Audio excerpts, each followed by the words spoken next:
चलिए, next in line we have what is called as global warming. Global warming क्या होता है sir? पूरी दुनिया में हीटर लग गया है। जब आप वेस्टेज या कुछ भी बोल लीजिए, कंजम्पशन ज्यादा करेंगे बट एनवायरनमेंट उसको इकट्ठा नहीं कर पाएगा, तो क्या होगा भाई? डंप अल्टीमेटली कहां पे होंगी? चीजें समुद्र में होंगी। जब समुद्र में होंगी तो समुद्र को उसको अब्सॉर्ब करने के लिए पानी चाहिए, तो पानी तो है ही सर समुद्र में। जब ग्लेशियर्स प्रैक्टिकली मेल्ट होना स्टार्ट होते हैं तो उसका रीजन क्या है? ध्यान से मेरी बात सुनिएगा। एकदम छोटा सा एग्जांपल ले रहा हूं, एकदम आसान एग्जांपल। आप अपने घर में रूम में एसी ऑन कर दीजिए एक दिन, 2 घंटे बाद उस रूम में जाइए अकेले, बड़ा ठंडा लगेगा। Is that clear? फिर एक एक्सपेरिमेंट करिएगा, घर के 4 लोगों को उस रूम में बैठाइएगा, फिर एसी ऑन करिएगा, 2 घंटे बाद बाहर निकलिएगा और फिर अंदर आइएगा। मैं चैलेंज करता हूं, आपको टेम्परेचर में डिफरेंस महसूस हो जाएगा। गर्म लगेगा, उतना ठंडा लगेगा नहीं। ऐसा नहीं कि आपकी बॉडी ने वो कोल या चिलनेस जो थी वो एब्जॉर्ब कर ली, नो। 4 लोग जब हैं तो बॉडी भी तो हीट निकाल रही है, 96.8 डिग्री फ़ारेनहाइट। खोपड़े में बात गई 30-32 डिग्री सेंटीग्रेड के आसपास।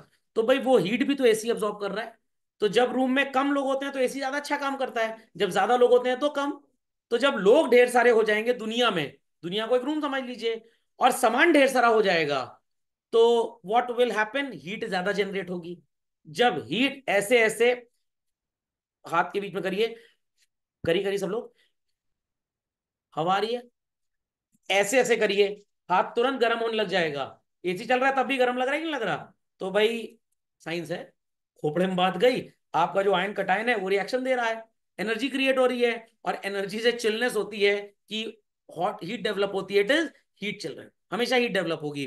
तो लोग ज्यादा, धरती पे सामान ज्यादा, वेस्ट ज्यादा, तो इससे क्या होगा? टेम्परेचर बढ़ेगा, that is global warming. Okay, temperature बढ़ेगा तो व्हाट विल हैपन? ग्लेशियर गलेगा। ग्लेशियर गलेगा तो जो रिवर, सी, ओशन का वाटर लेवल है वो बढ़ जाएगा। तो जितने कोस्टल एरिया है वो पूरी तरह से खत्म हो जाएंगे। सुनामी उनामी वाली बाढ़ तभी आती है। ओके, सो ग्लोबल वार्मिंग का सिंपल सा डेफिनेशन क्या होता है भाई? It is an increase in the average temperature of earth lower atmosphere. अब अर्थ का लोअर एटमॉस्फेयर क्या होता है बच्चों? जहां हम आप रहते हैं। अपर एटमॉस्फेयर जहां सुनीता विलियम्स ये आजकल रह रही हैं। सुनाई पड़ी बात? अपर एटमॉस्फेयर क्या होगा? जहां पे सुनीता विलियम्स ही रह रही हैं, दैट इज अपर एटमॉस्फेयर। और जहां हम आप रह रहे हैं that is called as lower atmosphere. Average temperature of the Earth's lower atmosphere as a result of increase in greenhouse gases। Green house gas का कॉन्सेप्ट पता है बच्चों? सिंपल चीज समझिए, एकदम सिंपल तरीके से समझिए चीजों को, तब समझ पाएंगे। ग्रीन हाउस का मतलब ही नहीं घर हरे रंग से पुतवा दिया। कार होगी सबके घरों में, नहीं होगी तो कभी देखी तो होगी, नहीं भी देखी होगी तो दूर से देखी होगी। कार को एक जगह पार्क कर दीजिए गर्मी में या कहीं पे भी, और शीशे बंद कर दीजिए। जैसे ही आप गाड़ी खोलें, एक अंदर मेजरिंग थर्मोमीटर टाइप डिजिटल रख दीजिए, गारंटी मानिए 100 डिग्री सेंटीग्रेड से ऊपर का टेम्परेचर होगा। और उससे नुकसान क्या होगा? एक दो बार तो मैंने देखा है बच्चों, एक दो मेरे जानने वाले थे, कार धूप में खड़ी थी, जैसे ही कार खोल के बैठ गए बेहोश हो गए। गर्मी की वजह से नहीं, कार की जो अपहोल्स्ट्री होती है, प्लास्टिक का सामान, प्लास्टिक जिससे बनता है, केमिकल होता है ना उसके अंदर, केमिकल जब गर्म होता है तो गैसेस रिलीज करता है, वो कार्बन मोनोऑक्साइड ये सब रिलीज कर देता है वो। इसीलिए कहते हैं कि जब भी कार गर्मी में स्पेशली कहीं खड़ी है अगर, तो पहले आप उसका दरवाजा खोल लीजिए, चारों शीशे या बटन से नीचे कर दीजिए, और अच्छा तरीका डिक्की खोल दीजिए पीछे से, अगर आपकी हैचबैक गाड़ी है तो, और एसी ऑफ करके एसी के फैन की स्पीड को फुल कर दीजिए, तो वो अंदर की हवा को सब बाहर कर देगी। 50-60 सेकंड, 1-1.5 मिनट भी अगर आप ये काम कर लेंगे तो आपकी गाड़ी बैठने लायक हो जाएगी। और अगर आप कहीं गाड़ी पार्क करें और आपको लगता है सेफ्टी एंड सिक्योरिटी है, थोड़ा सा, आधा इंच नहीं, 0.25 इंचेस, आधा सेंटीमीटर शीशा नीचे कर दीजिए, तो एयर का सर्कुलेशन बना रहेगा। तो ये जो उसके अंदर सो कॉल्ड गर्मी इकट्ठी होती है, जो प्लास्टिक का सामान है जो केमिकल से बना, वो केमिकल उसके अंदर रिलीज हो जाता है, और that is green house effect basically. खोपड़े में बात गई कि नहीं गई? क्या? ऑलमोस्ट फाइबर ही आता है, और सस्ती गाड़ियों में, मतलब मैं मारुति और हुंडई की बात कर रहा हूँ, इतना कूड़ा क्वालिटी का फाइबर अगर लगा भी है तो उसको ऐसे केमिकल से बनाया जाता है, विश्वास मानिए 100 लोग अगर गाड़ी खोल के तुरंत बैठ जाएं भयंकर 48 डिग्री वाली गर्मी में, 5 बेहोश हो जाएंगे। मर्सिडीज गाड़ी में ये चीज नहीं होगी। कुछ गाड़ियां आती है वो इंटरनेट इनसाइड, आप रिमोट से उसका एसी ऑन कर दीजिए, वो सब इसीलिए लाया गया ताकि आपको कंफर्ट लेवल मिल जाए। सो एटमॉस्फेयर का temperature 1.1 degree Fahrenheit that is 0.6 degree centigrade बढ़ चुका है।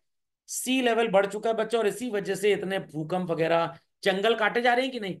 जब जंगल नहीं काटे गए थे, पहाड़ पे पेड़ उतने नहीं काटे जाते थे, तो जो क्या कहते हैं जड़ें होती थी, रूट्स बेसिकली, वो सॉइल को बांध के रखती थी, इससे सॉइल इरोजन भी होने लग गया। तो दैट इज ग्लोबल वार्मिंग। समझ में आ गया? पक्का? झटपट कॉपी कर ले।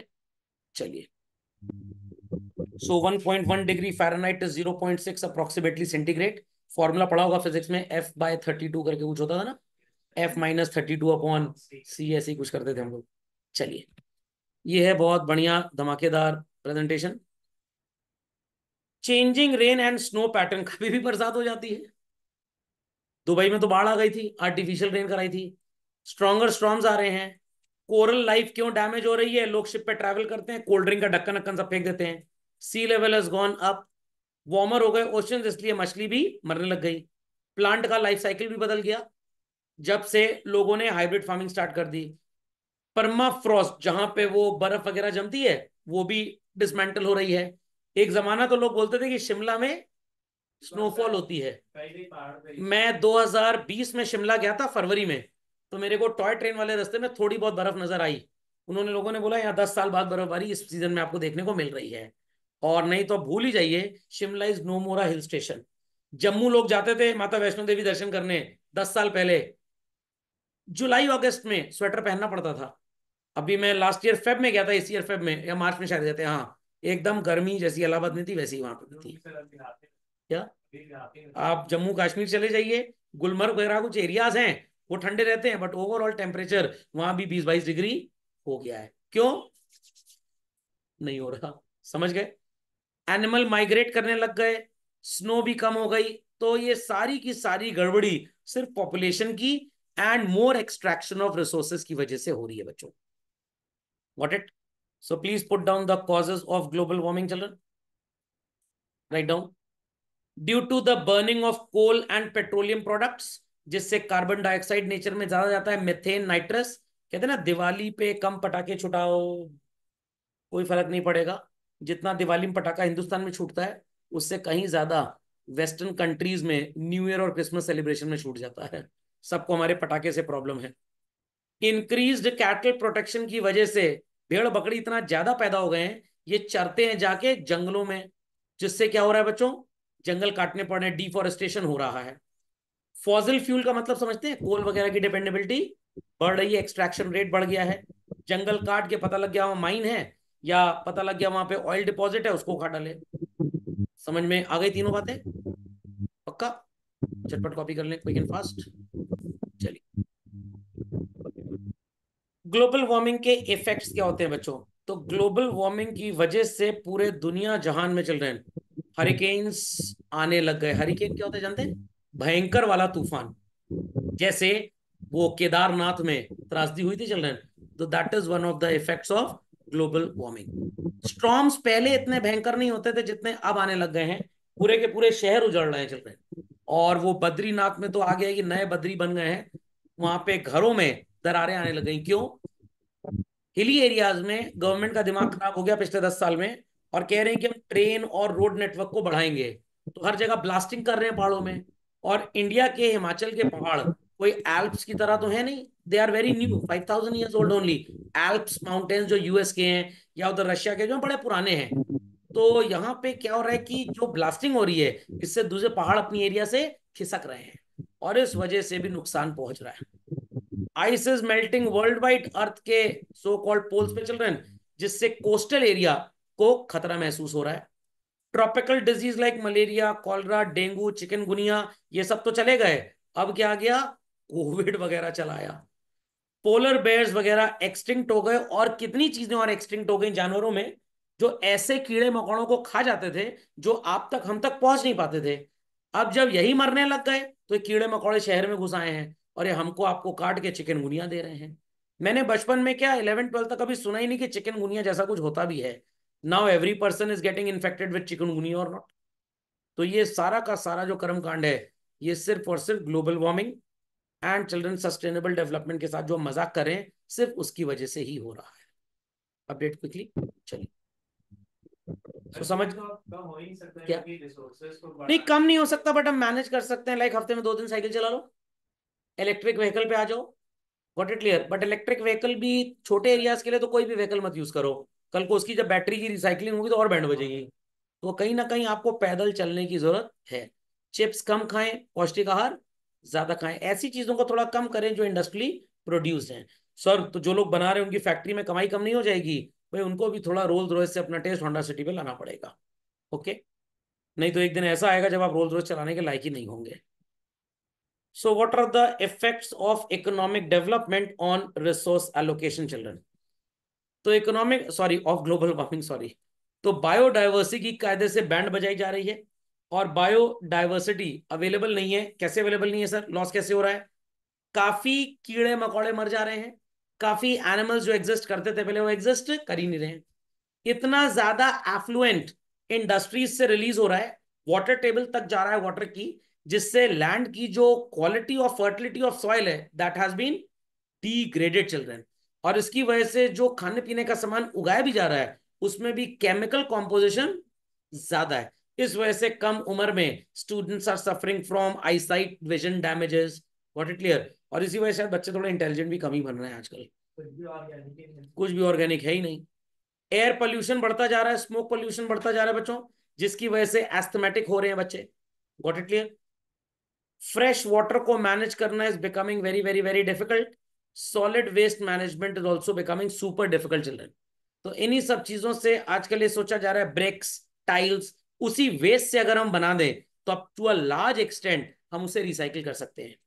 आरओ वाटर प्यूरिफायर का पानी तो आप पीते हैं बच्चों, बट आपको ये नहीं पता होता होगा, अगर 1 लीटर आरओ वाटर प्यूरिफायर पानी फिल्टर करके दे रहा है बच्चों, 3 लीटर का वेस्टेज हो रहा है। तो 3/4 पानी तो बर्बादी हो रहा है। तो what people can do? Sir, उस पानी को वापस डाल दें आरओ के अंदर। इसके ऊपर जरा यूट्यूब चैनल पे देखना पड़ेगा वो क्या बोलते हैं। एल्स आप इसको गार्डनिंग के काम में ला सकते हैं। अब कपड़े धोने का रिस्क मत लीजिएगा। पता लगा कलरफुल रेड कलर का लहंगा था, व्हाइट हो गया पूरा। तो गार्डनिंग में यूज कर सकते हैं, कार वॉश के लिए यूज कर सकते हैं। सर, धीरे धीरे पानी निकलता है, कार वॉश कैसे करेंगे? अरे बकेट में उसको कंटेनर में इकट्ठा कर लीजिए, फिर उससे एक प्रेशर पंप, जैसे पहले हमारे एयर कंडीशनर सर्विस होता था, कम से कम 5-10 बकेट वाटर लगता था। आज हार्डली 1.5-2 बकेट में स्प्रे गन आती है, वो उससे यूज कर लेते हैं। तो like this we can manage water basically. खाने में ना डाल देना आरओ का वेस्ट वाटर, पता लगा हलवा पूड़ी बढ़ जाएगा फिर तो। Is that clear? तो कपड़े धोने के लिए आप रिस्क ले सकते हैं, नहीं तो घर में झाड़ू पोछा, मतलब पोछा वगैरह आप उस पानी से लगवा सकते हैं। चले आगे बच्चों। So what is biodiversity loss? Biodiversity का मतलब क्या होता है? सारे जीन्स स्पीशीज जितने आपको धरती पे एक पर्टिकुलर एरिया में नजर आते हैं वो बायोडाइवर्सिटी है। तो लाइक अमेजोन के नदियों में एनाकोंडा नजर आते हैं, बट इंडिया में कोबरा नजर आते हैं। तो हमारी बायोडाइवर्सिटी में एनाकोंडा नहीं है, उनकी बायोडाइवर्सिटी में कोबरा हो सकते हैं। हो सकते हैं। हाँ। ह्यूमन इंटरवेंशन कहाँ कहाँ होता है भाई? पोल्यूशन, डिफोरेस्टेशन, ओवर पॉपुलेशन की वजह से जो एक्सटिंक्शन है ह्यूमन रिसोर्सेज का, प्लांट का, एनिमल स्पीशीज का। जो मधुमक्खी का छत्ता होता है, मधुमक्खी का छत्ता, अगर वो हट जाए और हनी की सप्लाई जीरो हो जाए चिल्ड्रन, तो व्हाट विल हैपन? पौधे सड़ जाएंगे, उनके अंदर का जो नेक्टर है वो अनयूज चला जाएगा और वो पनप नहीं पाएंगे। तो भाई ये तो सृष्टि की संरचना है कि जो आया है उसे जाना है। तो पौधा उग रहा है, मधुमक्खी उसमें से एक्सट्रैक्ट करती है नेक्टर, ले जाती है अपने कॉबवेब में और वहां पे उसको प्रोसेस करती है। और उसको हम आप अगर दूध में डाल के पी लें तो चीनी का इस्तेमाल कम होगा, तो शरीर में सल्फर भी चीनी को सफेद करने में हो जाता है ना, वो कम जाएगा। और आपको कम उम्र में डायबिटीज वगैरह या बीपी वगैरह की बीमारी नहीं होगी। Is that understood? जीन्स के बाद लिखा है species and ecosystems in a defined area. Land degradation, ये कैसे डिग्रेड हो रहा है सर? भाई लैंड में आप अननेसेसरी यूज कर रहे हैं what is called as fertilizers. So land degradation as a simple definition, decline in overall quality of soil, water और vegetation conditions commonly caused by human activities. किस तरह की ह्यूमन एक्टिविटीज होती हैं भाई? डिफोरेस्टेशन आप कर रहे हैं, जंगल काट रहे हैं, तो सॉइल इरोजन हो जाएगा। जब सॉइल उड़ जाएगी, इरोड कर जाएगी, तो फर्टिलिटी लेवल भी कम होगा। केमिकल्स का, पेस्टिसाइड का इस्तेमाल ज्यादा हो रहा है, इंजेक्शन लगा लगा के लौकी को बड़ा किया जा रहा है।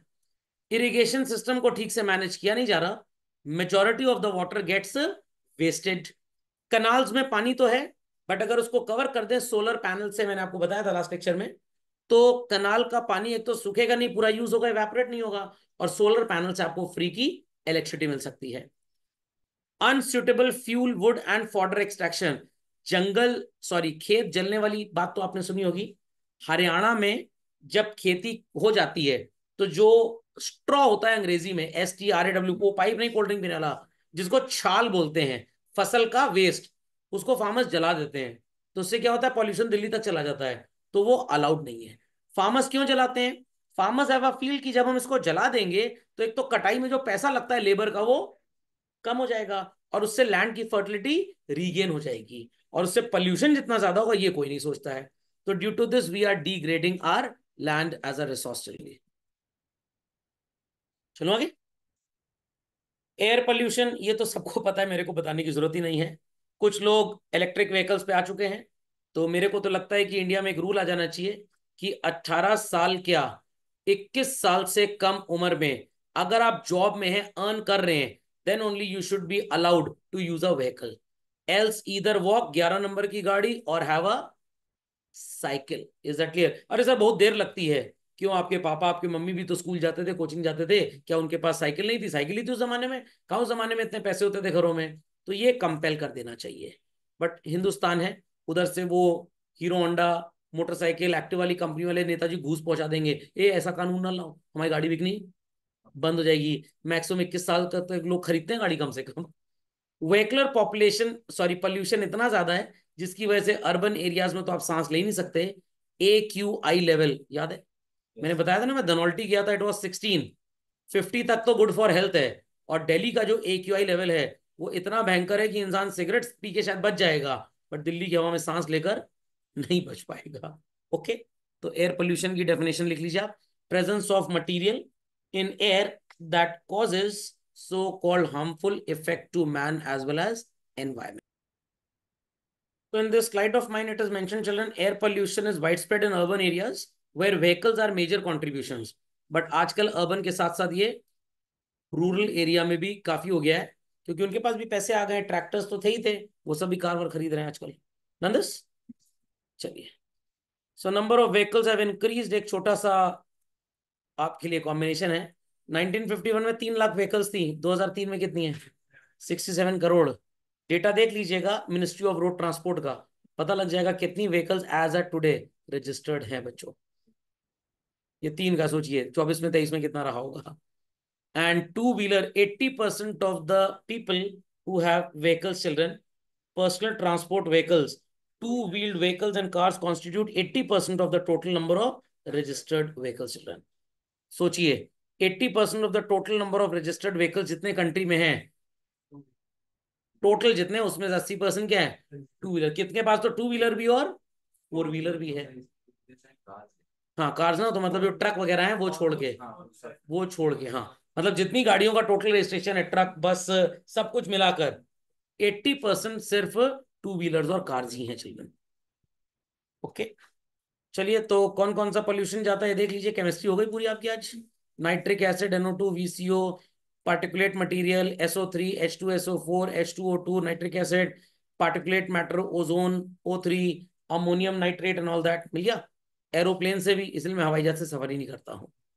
जो शिप्स हैं इनसे भी धुआं निकलता है, और ये तो कभी कभी तेल के टैंकर ही डूब जाते हैं शिप में, तो कितना हमारा जो एक्वेटिक लाइफ है वो खराब होती है इससे।